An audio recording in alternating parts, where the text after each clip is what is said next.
Fun Frank fact, I do wear glasses, I just don't like to wear them when I'm making these videos. Hey kids, welcome back to the channel. It is me, Uncle Frank, and I hope that you are having a great day. In today's video, this is going to be a continuation of me discussing my thoughts on the various TCGs that are currently on the market, and today we are going to be discussing Disney's Lorcana card game produced by Ravensburger. Now, Lorcana has been out for a little over a year now. It's on its sixth set, as you right see, which comes out later this month. And there's a lot to talk about. I'm not going to cover the entire game in this video. This is just going to be my overall thoughts as usual. And I feel like I should start by saying that my thoughts on the card game have definitely shifted over the course of this last year. You see, when the game first came out, I was extremely pessimistic about its future prospects. I thought it was going to be kind of a boom and bust, kind of quick cash grab. Jesus, those are three words I apparently can't say quick. I thought it was going to be just, a one and done, boom bust kind of thing. And that once people cashed out, they would just move on with their lives. And I was obviously very wrong about that. And a part of that pessimism was fueled by the overall extreme levels of hype that the card game had amassed initially. Boxes were selling for ludicrous amounts on the secondary market. You could hardly get a hold of the product. And it seemed like everywhere you looked, there was just flippers trying to make as much money as they could off of the game. And I was, of course, no exception. I bought and sold it as much as I could, just like anybody else, I think. But it wasn't just the fact that I felt like it was overhyped. Ravensburger as a company was largely untested. I feel like at the time, Disney was not in its best possible position, although the card game relies more on nostalgia than any newer Disney properties. And those three factors I felt at the time, it made me feel like it wasn't a card game that had a lot of potential staying power.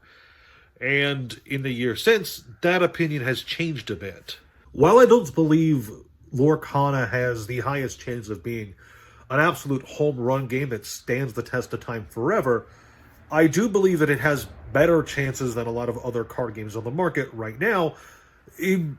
Not necessarily just because of the whole Disney adult corner of the collectibles world that it's kind of managing to pull in, but more so that the game itself has good foundations. You see, it's got a few really good things going for it that I've kind of ignored in the early months after its initial release. You see, the core gameplay is really solid. Not only are the rules easy to understand and beginner-friendly, but there is definitely a very high skill ceiling that allows the more competitive-minded individuals to feel like they're really testing their skills in tournament settings. There's a lot of deck diversity in terms of options for building. There's a lot of Disney characters that are very viable to play with. And every time I see a tournament launch off, it's kind of crazy to see how much people are willing to just kind of experiment with this game. It's really kind of crazy. Now, beyond that, beyond just the gameplay side, there is, of course, the collectibility aspect that we have to talk about. You see, Disney, like it or not, is one of the largest IPs on the planet, and it's got a lot of characters under its umbrella that people like. There's people like myself, people like my mom, people like my friends who have a lot of old Disney movies that they are very nostalgic for and will go out and buy Lorcana cards having never played a TCG before in their life just because some character they like from a 40-year-old movie is on a card. And that, I feel, is very powerful in terms of helping to ensure a card game's survival. The ability to get people who don't buy cards to buy your cards, it's really good. Now, while I don't follow the Lorcana secondary market all that closely, from what I can see, it's doing pretty well. Boxes are selling at a decent rate. Singles are kind of strong, especially the enchanted cards, the full art special cards you only get in X amount of boxes. Those are really popular, and I feel like they are going to be really popular for a long time. And yes, I still have concerns in regards to Ravensburger, and yes, I still have concerns in regards to uh, kind of unnecessary levels of hype that the game received initially. But now that that hype's mellowed down, I can definitely see the game for what it is, which is a fun, casual experience for kids, as well as a nice bit of nostalgia for adults who also get the benefit of playing an okay card game. So, with all that said, where do I think Lorcana is going in the future? In short, I think it's going to do fine. I'm very confident now that Lorcana will pass the 2 year wall and be a card game we see releases for a while. Now, that could very well change. You know, you guys know how it is with Disney and how they kind of shift things around with regards to their projects. I'm not entirely sure how strictly Lorcana falls under their direct control, but as long as Ravensburger is allowed to continue releasing sets, I feel like they are going to continue releasing sets. And as long as there are adults who like Disney products with kids who want to play a good card game, I feel like Lorcana might stick around for a long time. Now, do I think it's going to outperform certain other TCGs on the market? It's hard to say. There was definitely a kind of a subdued price correction on the first chapter, and we definitely saw an overall decrease in price overall, but it's important to remember that more or less, we're still in that initial window of availability. Most of these boxes are still readily available, so we're not really going to see how they're going to appreciate on the secondary market for years to come.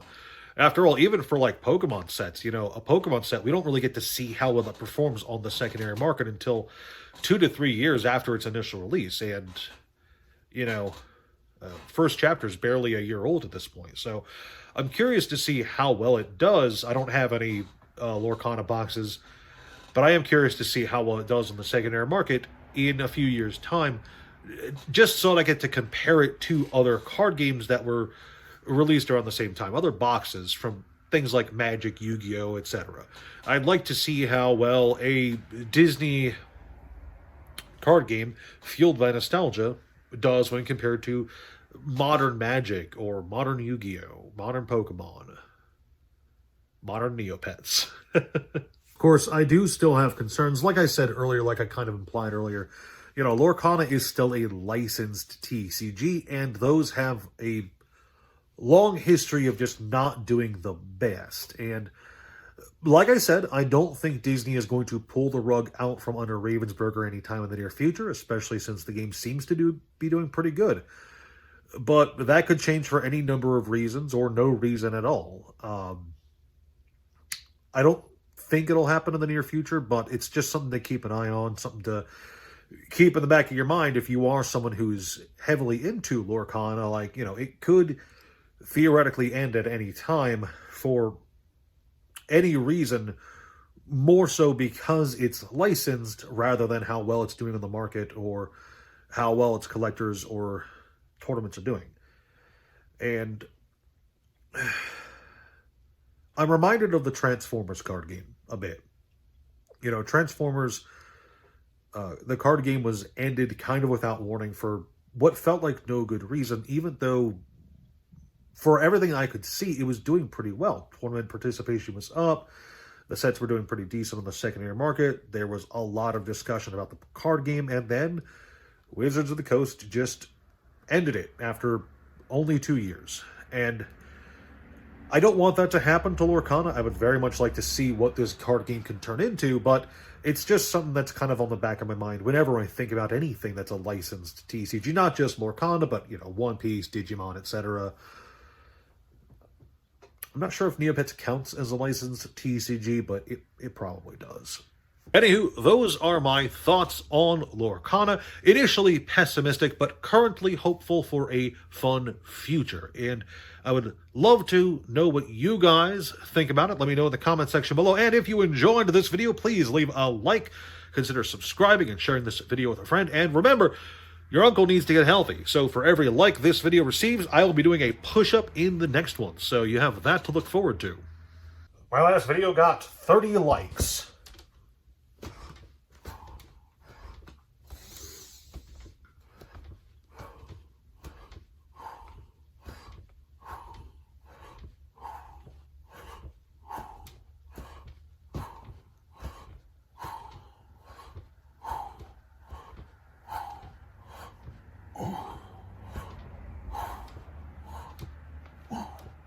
Woo! That's 30.